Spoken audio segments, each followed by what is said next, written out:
तो स्टूडेंट आज की इस लेक्चर में हम डिस्कस करेंगे आइसोटोप्स, आइसोबार, आइसोटॉन्स।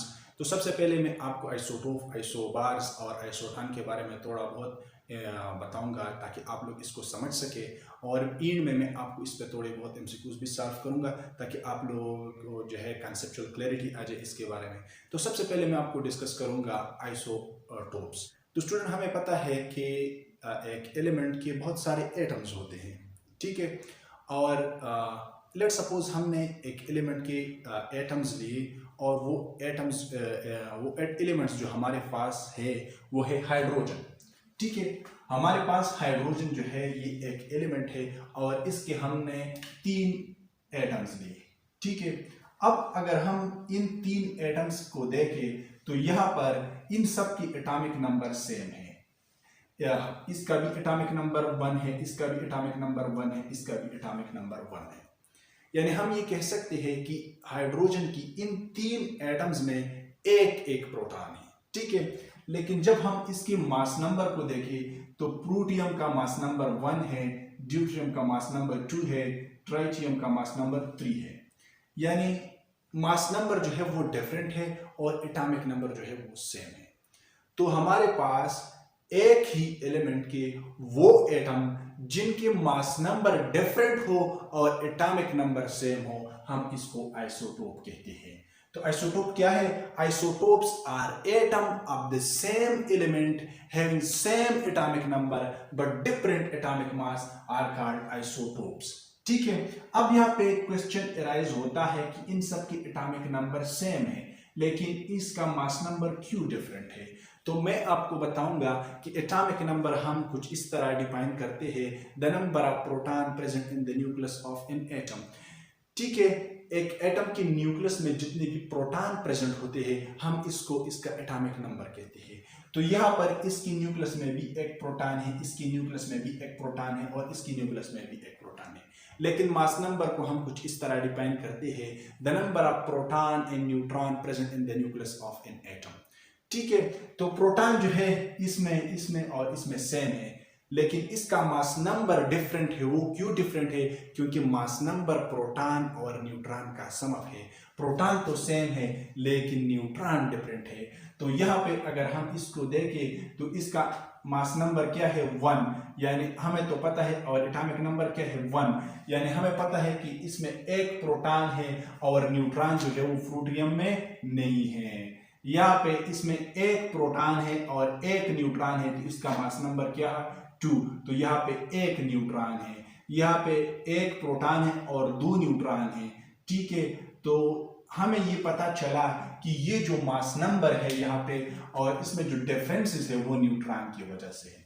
तो आइसोटोप हमने समझ लिया कि सेम एलिमेंट के वो एटम जिनके एटॉमिक नंबर सेम हो लेकिन मास नंबर डिफरेंट हो, हम इसको आइसोटोप कहते हैं। और ये मास नंबर क्यों डिफरेंट होता है? क्योंकि इनकी न्यूक्लियस में न्यूट्रॉन डिफरेंस होते हैं, प्रोटॉन सेम होते हैं, ठीक है। अब दूसरे नंबर पे हमारे पास है आइसोबार्स। अब आइसोबार क्या है? Isobars are atoms of different element having same atomic mass but different atomic number. अब यहाँ पे हम सेम एलिमेंट की बात नहीं करते, अब यहाँ पे हम डिफरेंट एलिमेंट की बात करते हैं। लेट्स सपोज एक हमारे पास हाइड्रोजन एटम है, एक हमारे पास क्लोरीन एटम है, 2 डिफरेंट एटम है, ठीक है। तो हमारे पास जब 2 डिफरेंट एलिमेंट के एटॉमिक मास सेम हो और इसके एटॉमिक नंबर डिफरेंट हो तो हम इसको आइसोबार कहते हैं। अब हमें तो जाहिर बात है, हमें पता है कि 2 एटम के एटॉमिक नंबर कभी भी सेम नहीं होते क्योंकि मोस्ले ने जो है एटॉमिक नंबर के बेसिस पे एलिमेंट को पीरियोडिक टेबल में अरेंज किया है और ये यूनिक है, हर एलिमेंट का एक स्पेसिफिक एटॉमिक नंबर है।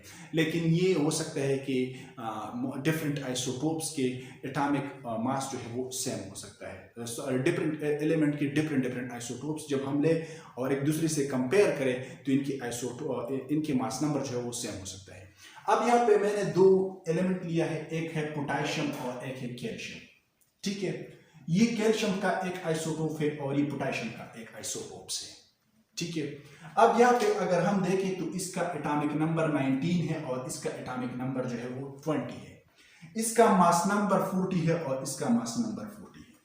तो मैंने यहां पे आपको कहा कि आइसोबार क्या है, जब डिफरेंट एलिमेंट की एटम के एटॉमिक मास सेम हो लेकिन मास नंबर डिफरेंट हो, हम इसको आइसोबार कहते हैं। यहाँ पे मास नंबर जो है वो भी 40 है, पोटेशियम का, कैल्शियम का भी मास नंबर 40 है, दोनों का सेम है कि नहीं, सेम है। यहाँ पे एटॉमिक नंबर 19 है, यहाँ पर एटॉमिक नंबर 20 है, एटॉमिक नंबर डिफरेंट है लेकिन मास नंबर सेम है। तो ये दोनों एक दूसरे की क्या है, आइसोबार है।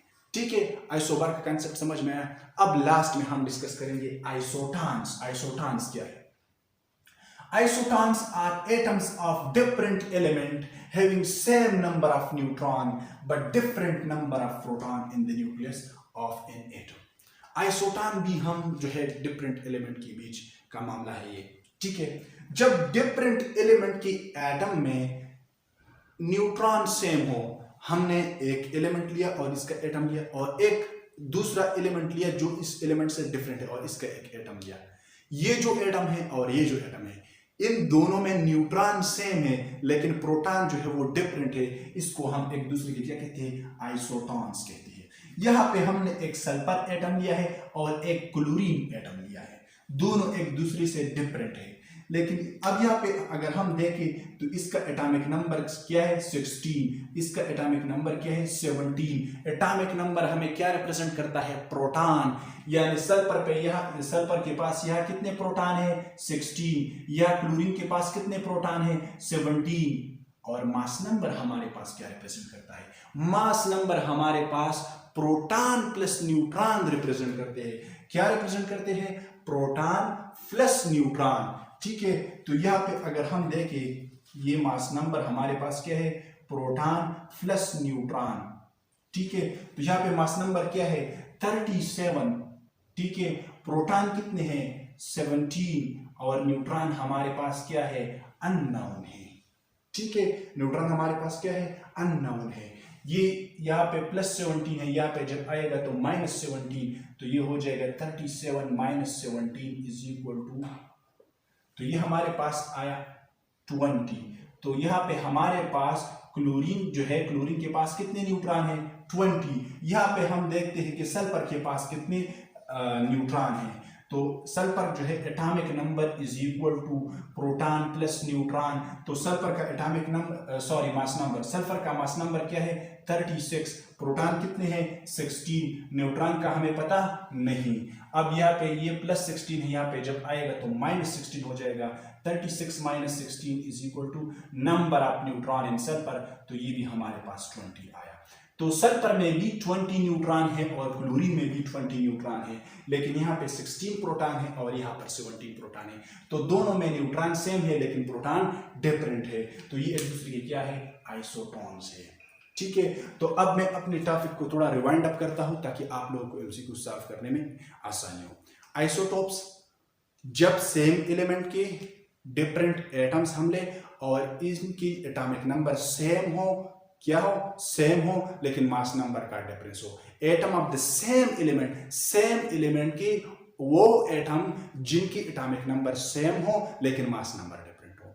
आइसोबार, जब डिफरेंट एलिमेंट के मास नंबर सेम हो और इसका एटॉमिक नंबर डिफरेंट हो। आइसोटॉन्स, जब डिफरेंट एलिमेंट हो और इसकी एटम्स के बीच जो है नंबर ऑफ न्यूट्रॉन सेम हो और नंबर ऑफ प्रोटॉन डिफरेंट हो।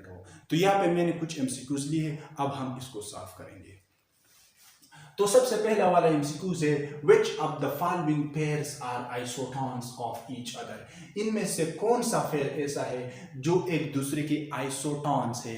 तो मैंने आपको बताया कि आइसोटॉन क्या है, जब डिफरेंट एलिमेंट के वो एटम जिनकी बीच न्यूट्रॉन सेम हो लेकिन प्रोटॉन डिफरेंट हो। तो सबसे पहले यहाँ पे हमारे पास है आर्गन और यहाँ पे है पोटेशियम। आर्गन का एटॉमिक नंबर क्या है, 18। पोटेशियम का एटॉमिक नंबर यहाँ पे है 19। यानी यहाँ पे इसका एटॉमिक नंबर भी डिफरेंट है और इसका एटॉमिक नंबर भी डिफरेंट है। मतलब है कि प्रोटॉन तो इन दोनों में डिफरेंट है। प्रोटॉन क्या है, डिफरेंट है।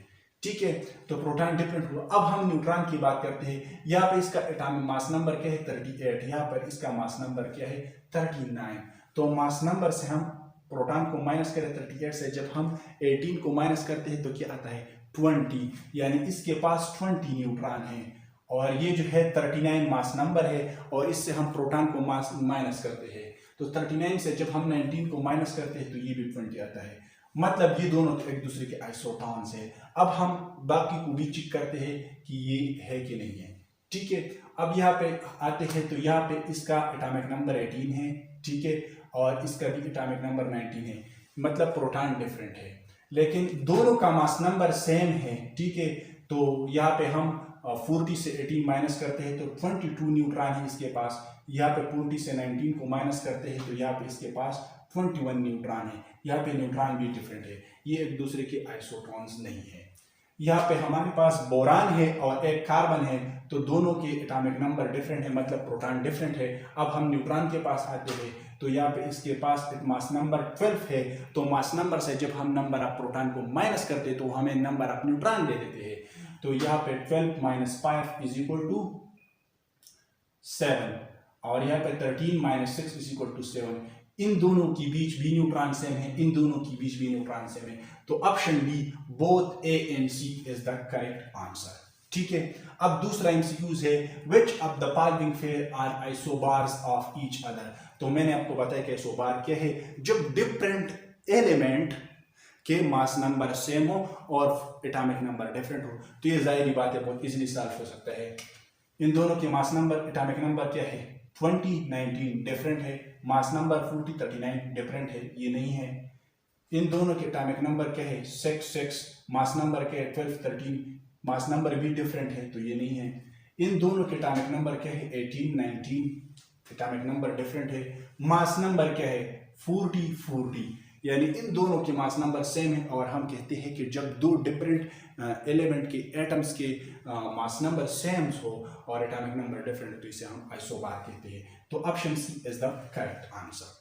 अब लास्ट वाला जो है हमारे पास वो है, which of the following pair are isotopes of each other. तो आइसोटोप्स का ये याद रखना है कि आइसोटोप हमेशा सेम एलिमेंट की एटम के बीच होंगे, ये कंसेप्ट याद रखना। ऐसा ना हो कि दो डिफरेंट एटम आपको दिए हो, तो ऐसा नहीं हो सकता। ठीक है, आइसोटोप हमेशा दो सेम एलिमेंट के एटम के बीच होंगे। सेम मतलब एक ही एलिमेंट के एटम के बीच जो है वो आइसोटोप होंगे। ठीक है, तो यहाँ पे हमारे पास दो कार्बन एटम है, इनका एटॉमिक नंबर सेम है, एटॉमिक नंबर सेम है। ठीक है, मास नंबर डिफरेंट है, मास नंबर डिफरेंट है, ये आइसोटोप है। ठीक है, यहाँ पे यूरेनियम के दो एटम है, एटॉमिक नंबर सेम है, एटॉमिक नंबर सेम है, मास नंबर डिफरेंट है, ये भी आइसोटोप है। यहाँ पे हमारे पास atomic number same, atomic number same, 17 17 है। ठीक है, mass number different, mass number different, ये भी आइसोटोप है। तो option D is the correct answer. तो स्टूडेंट, मैं उम्मीद करता हूँ कि आप लोगों को मेरा ये लेक्चर समझ में आ चुका होगा, लेकिन फिर भी अगर आप जो है इसमें से आपको कोई मसला हो तो आप मुझे कमेंट सेक्शन में बता सकते हैं कि ये यहाँ पे हमें मसला है, तो मैं वहाँ से आपकी कमेंट जो है उठाऊँगा और आपका कॉन्सेप्ट क्लियर करवाऊँगा। Thank you very much. अल्लाह हाफिज़।